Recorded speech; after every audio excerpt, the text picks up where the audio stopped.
अऊज़ु बिल्लाहि मिनश्शैतानिर्रजीम बिस्मिल्लाहिर्रहमानिर्रहीम अल्लाहुम्मा सल्लि अला सय्यिदिना मुहम्मदिन नबिय्यिल उम्मी व अला आलिहि व सल्लिम तस्लीमा। अस्सलामु अलैकुम रहमतुल्लाहि व बरकातुहू। आज का हमारा मौजू है दुरूद शरीफ पढ़ने वालों की मौत का मंज़र कैसा होता है। आज इस मौजू पर हम बात करने लगे हैं। वो ऐसा मौजू है, अगर दिल जाग रहा हो तो इंसान की रूह कांप उठती है, और वो मौजू दुरूद शरीफ पढ़ने वालों की मौत की कैफियत कैसी होती है। मौत पर बात करना आसान नहीं, हम सब जानते हैं मौत एक हकीकत है, किसी से नहीं डरती, बादशाहों को भी गिराती है और फ़कीर को भी लपेट में लेती है। लेकिन सवाल ये है, कौन खुशी से जाता है, किसकी रूह आसानी से निकलती है, किसका चेहरा चमक उठता है, और कौन वो है जिस पर रहमत के फरिश्ते साया करते हैं। इन सवालों के जवाब हम जानते हैं। उन खुश नसीब बंदों में दुरूद शरीफ पढ़ने वाले सबसे आगे होते हैं। आखिरी वक्त का मंज़र जब रूह बदन से जुदा होती है, ज़रा तसव्वुर कीजिए, इंसान का आखिरी वक्त चल रहा है, सांस फूल रही है, रग रग टूट रही है, जिस्म पसीने से भीग चुका है और आंखें छत को घूर रही हैं, हाथ कांप रहे हैं, घर वाले रोते खड़े हैं। ये वो वक्त है जब दुनिया टूटती है, दुनिया की मोहब्बत ख़त्म होती है और इंसान के सामने सिर्फ अल्लाह, कब्र और आखिरत रह जाती है। और ऐसे खौफनाक वक्त में दुरूद शरीफ पढ़ने वाले इंसान के इर्द गिर्द एक अजब सुकून उतरता है। हमारे उलमाए कराम फरमाते हैं, जिसकी ज़ुबान दुनिया में हुज़ूर पाक सल्लल्लाहु अलैहि वसल्लम की मोहब्बत से तर रही हो, मौत के वक्त उस ज़ुबान को अल्लाह ताला तन्हा नहीं छोड़ता।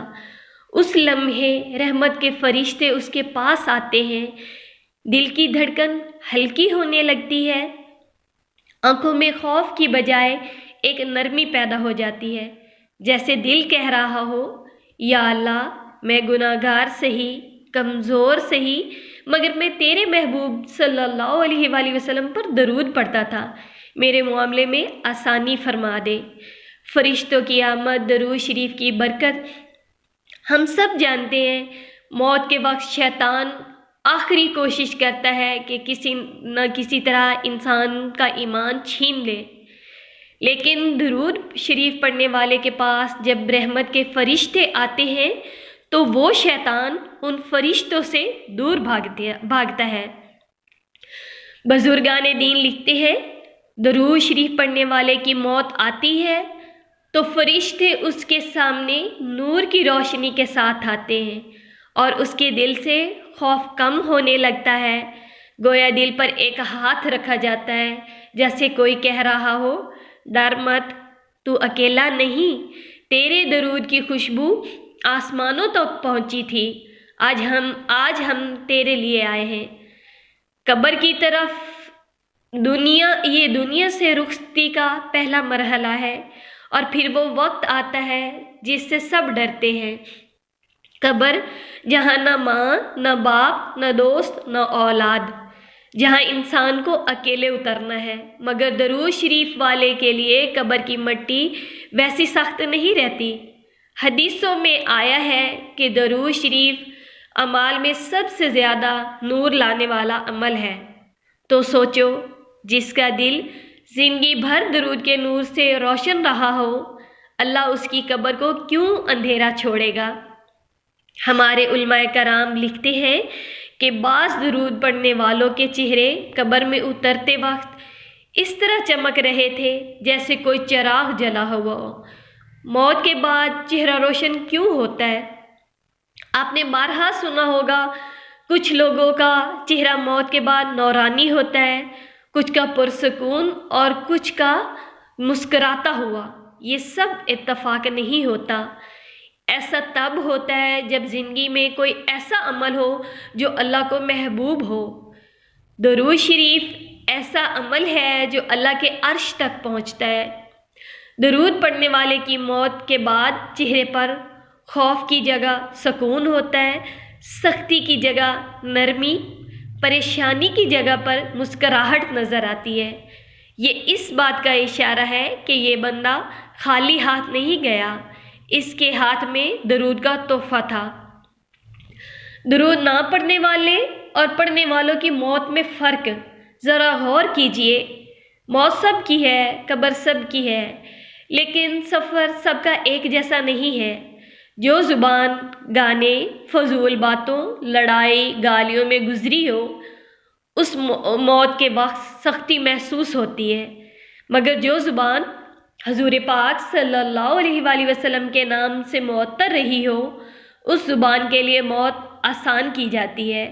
درود شریف پڑھنے والا کبھی خالی نہیں رہتا، نہ دنیا میں اور نہ آخرت میں۔ آخری وقت کی سب سے بڑی خوش نصیبی جب بندے کی روح حلق تک پہنچ جاتی ہے، جب دنیا کے پردے ہٹنے لگتے ہیں، تو اس لمحے اگر اس کے دل میں نبی کریم صلی اللہ علیہ وآلہ وسلم کی محبت جاگ رہی ہو اور زبان پر صلی اللہ علیہ وآلہ وسلم آ جائے، تو سمجھ لو کہ اس بندے کی کامیابی قریب ہے۔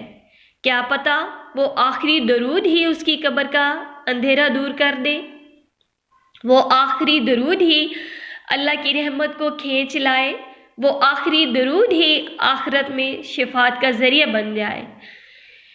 زندگی بہت چھوٹی ہے، ہم سب روزانہ سینکڑوں باتیں کرتے ہیں، موبائل پر گھنٹوں لگاتے ہیں، دنیا کے پیچھے بھاگتے ہیں۔ کیا ہم روزانہ 10 مرتبہ درود بھی نہیں پڑھ سکتے؟ کیا ہم چلتے ہوئے، کام کرتے ہوئے، گاڑی چلاتے ہوئے، اٹھتے بیٹھتے ایک بار بھی صلی اللہ علیہ وآلہ وسلم نہیں پڑھ سکتے؟ پتہ نہیں کون سا درود ہمارے لیے موت آسان کر دے، قبر روشن کر دے، پل صراط آسان کر دے، شفاعت کا ذریعہ بن جائے۔ آپ اپنا زیادہ سے زیادہ ٹائم درود پاک پڑھنے میں لگایا کریں، اور جس زبان سے درود پاک مسلسل پڑھتا رہے، ایک تو آپ اللہ تعالیٰ کی رحمت کے حصار میں ہوتے ہیں، اللہ تعالیٰ کی رحمت آپ پر چھم چھم برس رہی ہوتی ہے۔ درود شریف آپ کے لیے دنیا میں بھی کامیابی ہے اور آخرت میں بھی۔ موت کے وقت بھی موت کی سختی اس انسان پر نہیں ہوتی جو درود پاک کی کثرت کرتا ہے۔ میری دعا ہے، اے اللہ ہماری زبانیں درود شریف کی عادی بنا دے، ہماری موت کو آسان کر دے، ہماری قبریں نورانی کر دے، آمین۔ اور ہمیں نبی کریم صلی اللہ علیہ وآلہ وسلم کی محبت میں دنیا سے اٹھا لے، آمین یا رب العالمین۔ درود پاک کی کثرت کریں، درود پاک خود پڑھیں، لوگوں کو درود پاک پڑھنے کی دعوت دیں، درود پاک لکھیں۔ آپ کا آج کا درود پاک لکھا ہوا آپ کی آخرت کے لیے ذخیرہ ہے۔ جب تک آپ کا درود پاک لکھا رہے گا، فرشتے آپ کے لیے دعائیں مغفرت اور دعائیں رحمت کرتے رہیں گے، اور فرشتوں کی دعائیں، فرشتے وہی کچھ کرتے ہیں جو اللہ تعالیٰ کا حکم ہوتا ہے۔ تو آپ اپنی زندگی کو درود پاک میں وقف کر دیں، اپنی زندگی آپ سنورتے ہوئے دیکھیں گے، دنیا بھی بنے گی اور آخرت بھی بنے گی۔